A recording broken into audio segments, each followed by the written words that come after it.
Hey, sorry, things got crazy and I was gonna call, but I figured I would just send a voice memo and you can call me back later if you want. Wednesday.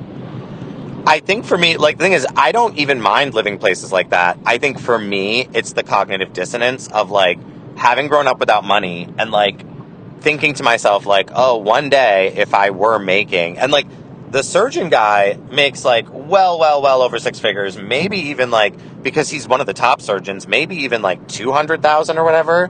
And, like, for me, making that kind of money, but then waking up every day and being like, oh, I live in a building where, like, the hallway smells like urine for some reason.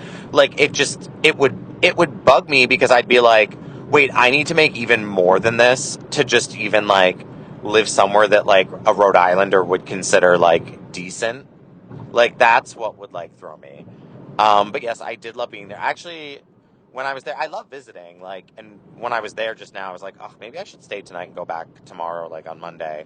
Because, like, when the vibe is right, it is just so wonderful, and, like, spring has hit, like, the weather is really nice, like, the whole walking everywhere of it all is very nice, and, like, people are in a good mood, and so it's like that 1 month of, like, fall weather and that 1 month of spring weather where, like, you truly cannot touch New York in terms of, like, a fun place to be.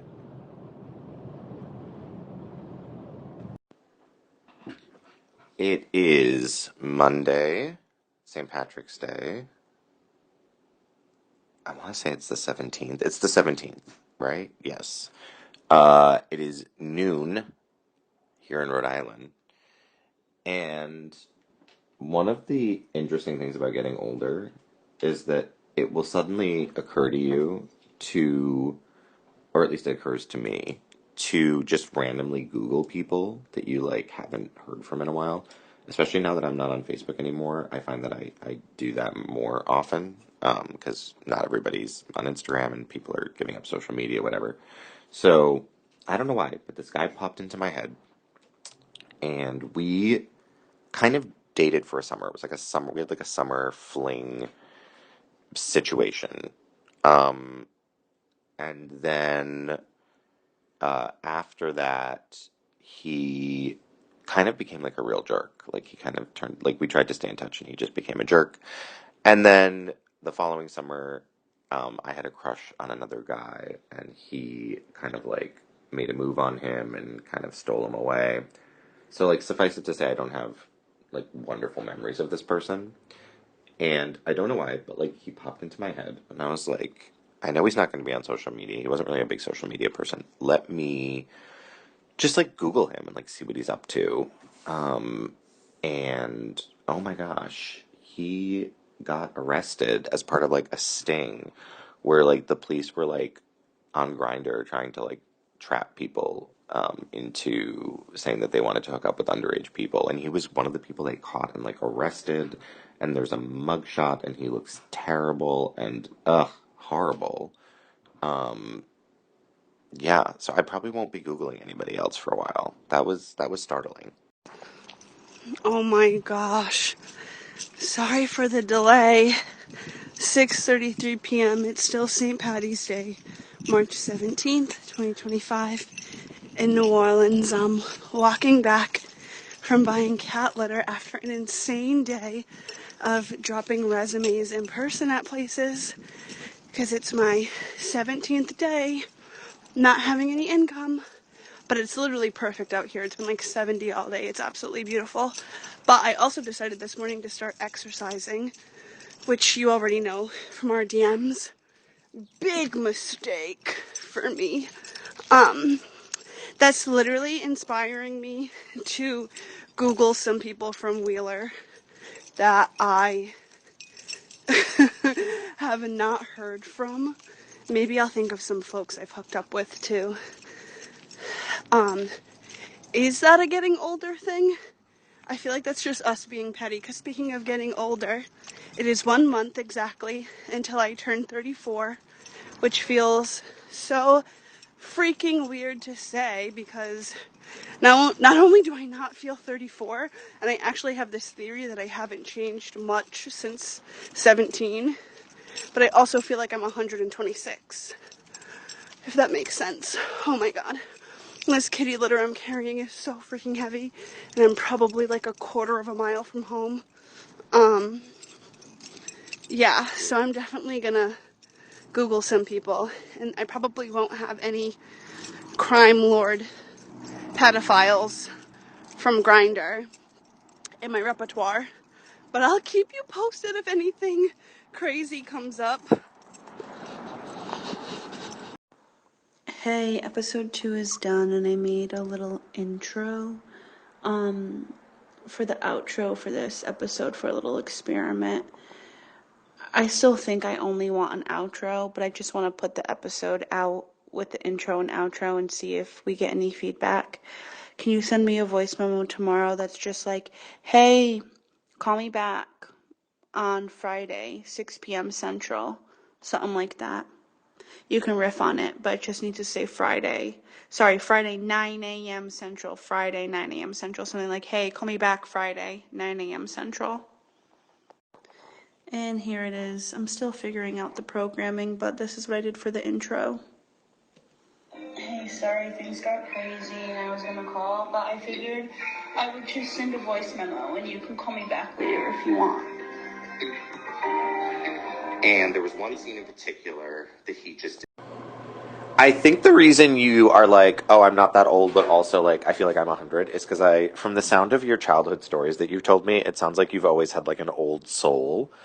And there are moments where I see that, like, I always love when you're like going out and you're like doing like Instagram stories because there's something about like when you're going out for like a night on the town. First of all, it's funny because I'm like watching like the stories and I'm like, oh my God, she's going to be home by like 1 a.m. tops.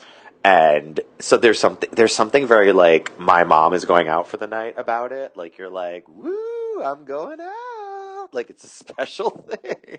I live for it. But it's very that, and I think you just have an old soul. Hey, sorry I missed you. It's me. It's Friday at 6 p.m.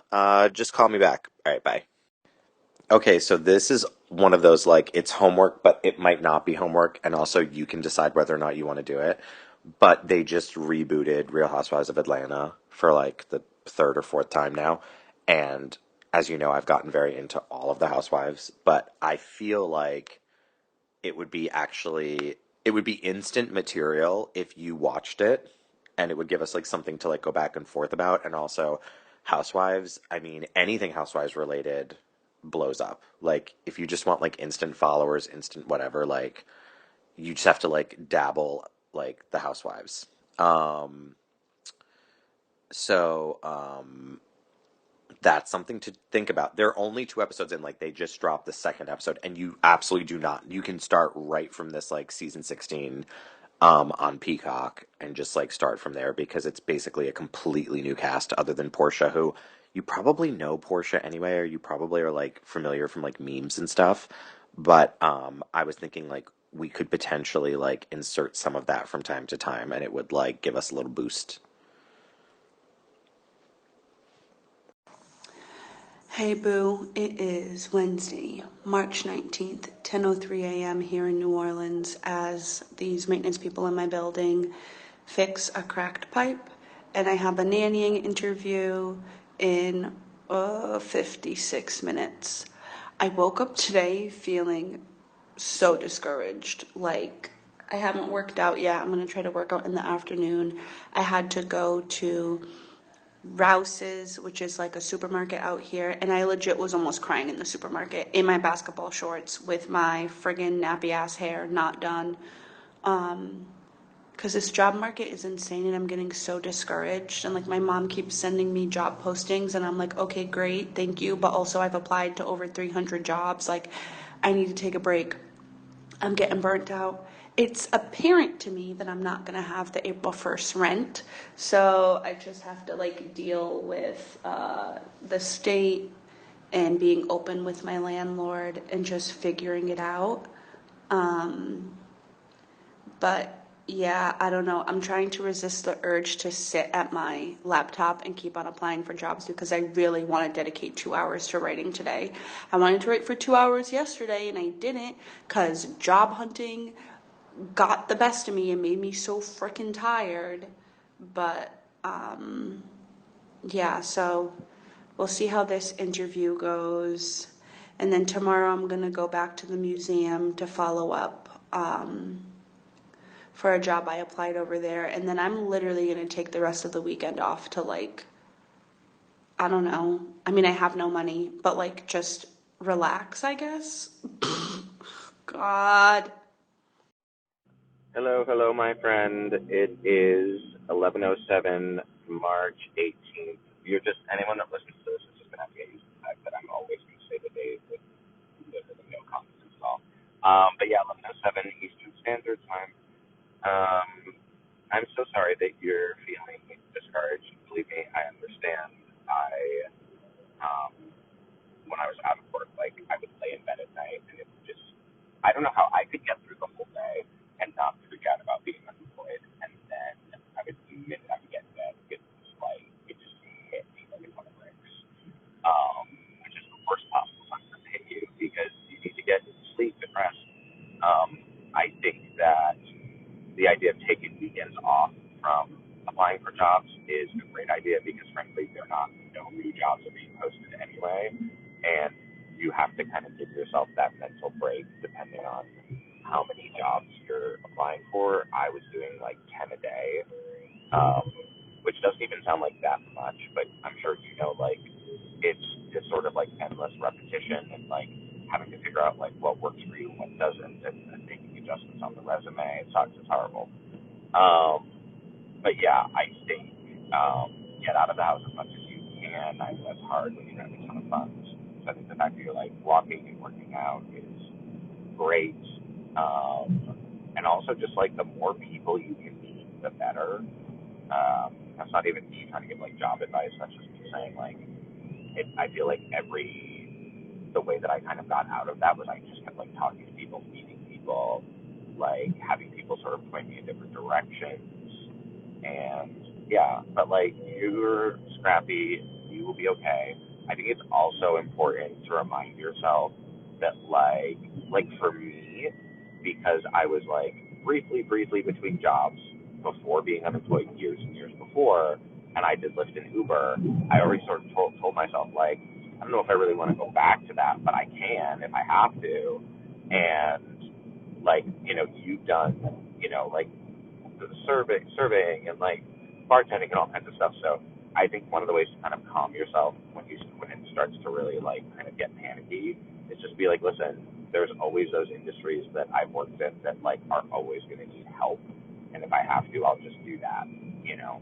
Um, but also have that be like the last resort. But even just reminding yourself that you have a last resort if you need it, I think is good.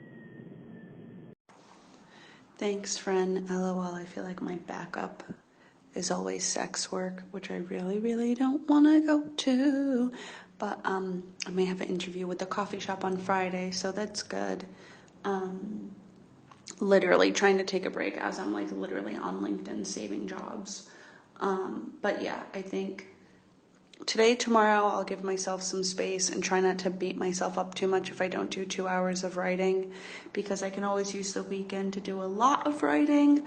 But yeah, it's just a constant struggle, right? It's like, okay, I'm unemployed, so now I have the time to focus on creative things, but I'm too anxious about the fact that I don't have an income that I can't sit and get into like a creative flow state, which is why I'm always saying the whole narrative of the starving artist thing is so annoying. Like, why do we have to be starving? Like, I think people create their best art when they're like creating from a full cup, like a full glass, whatever the saying is. I think crazy incidents and like trauma can, you know, make someone a good storyteller, but like this whole thing of like, yeah, grind, sacrifice for your art. I don't like that. But then I also don't like having to work a full-time job to like support myself and then not having time for my creative stuff. So annoying. So I think I need to make like a detailed agenda for myself. starting tomorrow. Also, I'm literally doing an IBS study. I think I told you that I got the call about it. The first appointment's tomorrow. It's like $125 a visit, and I do legit have IBS, so maybe it'll help. Oh my God, Lord, help me. Oh my God, and I can't even, like, there was a long pause because I couldn't hit the stop button. What the hell? Hello, hello. It's 11:57 a.m. on Thursday, March 20th, 2025, and I'm walking with the iced caramel macchiato made with oat milk from this little coffee shop here in the Garden District. I completed my first doctor's visit for an IBS clinical trial, and I thought I would just get paid at the end of the study, but I got $125 today, and let me tell you what, your girl needs it, because my one credit card is maxed out, and my bank account is still negative $500. But it's almost Friday. How shitty is this, right? The buses here don't run like after 9:30, so I tried to go see Mickey 17 last night, and I had to cancel it because there was no bus to get me home. So I might go and try to see a movie today. Seems like my broke ass can only see movies that start no later than 4 p.m. I also think I kind of like burped in that, so sorry. Hey, sorry I missed you. It's me. It's Friday at 6 p.m. Just call me back. All right, bye.